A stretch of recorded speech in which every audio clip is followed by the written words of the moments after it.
Good morning, students. In the previous class, we have read the half of this story Flying Together, and now we will read the next part. One morning, when the geese had gone out in search of food, a hunter came to the forest.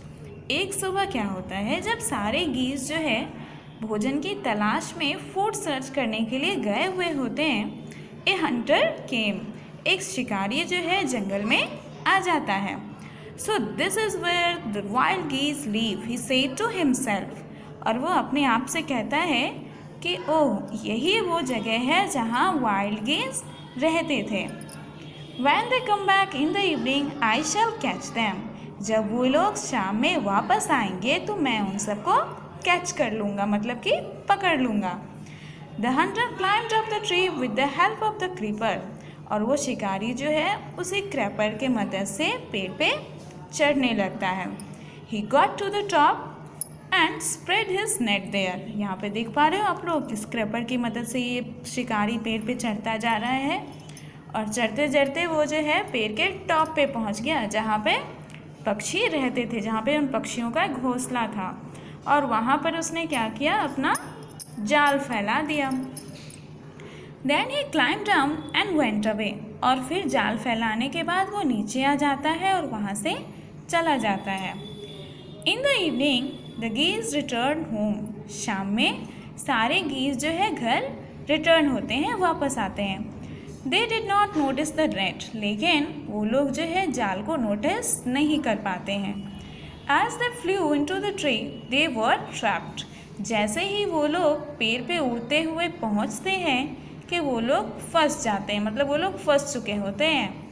They struggled hard to get out but could not. वो लोग बहुत struggle करते हैं, संघर्ष करते हैं, कोशिश करते हैं कि उस जाल से निकल जाए, लेकिन नहीं निकल पाते. Help, help, cried the geese.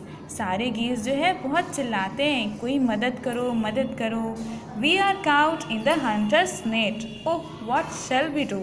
हम लोग शिकारी के जाल में फंस गए हैं, अब हम क्या करें. डोंट मेक अ फस नाउ. यहाँ पे देख पा रहे हो आप लोग पिक्चर में, ये सारे गीस जो है जाल में फंस गए हैं और सब रो रहे हैं, चिल्ला रहे हैं, कोई मदद कर दो हमारी.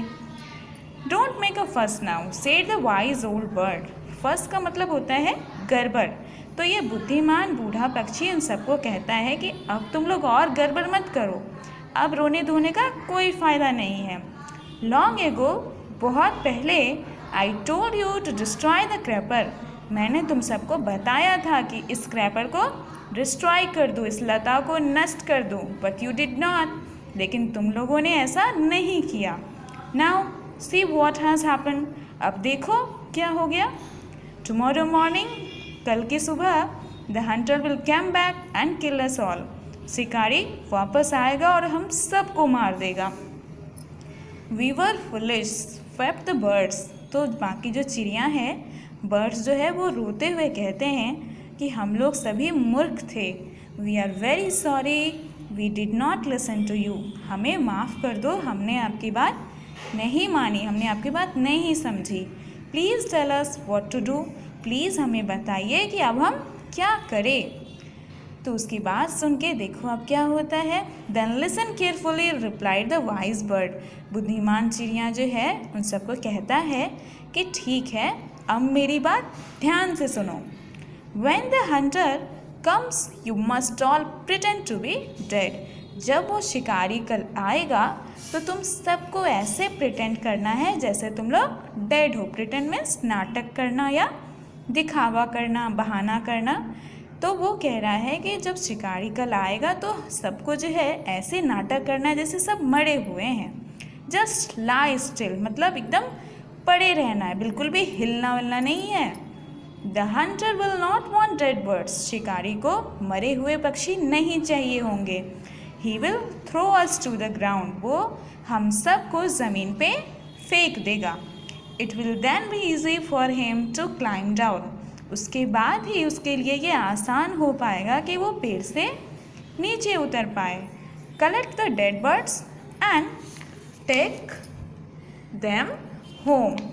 तो ये बुद्धिमान पक्षी जो है अपने एक्सपीरियंस पे इन सबको बता रहा है कि वो शिकारी जो है उसे मरे हुए पक्षी तो नहीं चाहिए होंगे, तो वो क्या करेगा, हम सबको ज़मीन पे फेंक देगा और उसके बाद ही उसके लिए ये आसान हो पाएगा कि वो पेड़ से नीचे उतर पाए और फिर वो क्या करेगा, डेड बग्स को कलेक्ट करेगा और फिर अपने घर ले जाएगा। तो बात सही भी है, इतने सारे पक्षियों को एक साथ एक हाथ से पकड़ के नीचे तो नहीं उतर सकता है ये, क्योंकि क्रैपर पे चढ़ना तो फिर भी ठीक है लेकिन उतरने में भी उतनी ही मुश्किल होती है, तो एक हाथ से तो नहीं उतर सकता वो, दोनों हाथों की ज़रूरत पड़ेगी। तो उसके लिए उसके हाथ खाली होने चाहिए। तो सारे बर्ड्स को वो पहले फेंकेगा और फिर नीचे आके उसे कलेक्ट करेगा। सोचो कितना बुद्धिमान पक्षी है ये। Coming to the next page. When the last of us has been thrown down, we must quickly get up and fly away. जब हम लोगों में से जो लास्ट पक्षी होंगे उसे भी शिकारी नीचे फेंक देगा, हम सबको जल्दी ही तुरंत ही उठना है और उड़ जाना है। तो ये इन सब की प्लानिंग हुई। In the morning the hunter came to the tree and climb up. सुबह हुई और सुबह में शिकारी वापस आया, पेड़ पर ऊपर चढ़ा। He looked at the geese in the net, और वो जाल में फंसे हुए गीज को देखता है। दे आर ऑल डेड, ये तो सभी मरे हुए हैं। ही मटर्ड टू हिमसेल्फ। मटर्ड का मतलब होता है लो टोन में बात करना, मतलब धीमी आवाज़ में बात करना। तो वो अपने आप से ही धीमे से कहता है कि ये तो सभी मरे हुए हैं। He threw them out of the net one by one. फिर उसने बिल्कुल वैसा ही किया जैसा कि बुद्धिमान पक्षी ने बाकी पक्षियों को समझाया था। सारे पक्षी को उसने एक एक करके नीचे फेंक दिया। The birds lay still until the last one had been thrown down. और चिड़िया ने भी बिल्कुल वैसा ही किया जैसे कि उस बुद्धिमान पक्षी ने उन्हें बताया था। तो सारे पक्षी बिल्कुल वैसे ही शांत पड़े रहे जब तक कि लास्ट वन जो है, जो लास्ट पक्षी था, उसे भी शिकारी ने नीचे नहीं फेंक दिया। देन उसके बाद ऑल एट वंस, मतलब सभी पक्षी के ज़मीन पर आ जाने के बाद एक साथ सब ने जो है दे गॉट अप, वो उठे, फ्लैप देयर विंग्स, अपने पंख को फैलाया, फरफराया, एंड फ्लू अवे, और सारे उड़ गए। The Hunter was taken by surprise. ये देख करके शिकारी बिल्कुल सरप्राइज्ड हो गया, एकदम अचंभित हो गया, चौंक गया। From the top of the tree he watched all the geese fly away. और पेड़ के टॉप पर से, मतलब जहाँ पे उसने जाल बिछाया था, वहाँ से वो सारे गीज को उड़ता हुआ देख रहा था। So here the story ends. This story is taken from Panchatantra, a wise old bird. So in the next class we will do some questions answer. Till then you will try to remember the new words given in your book.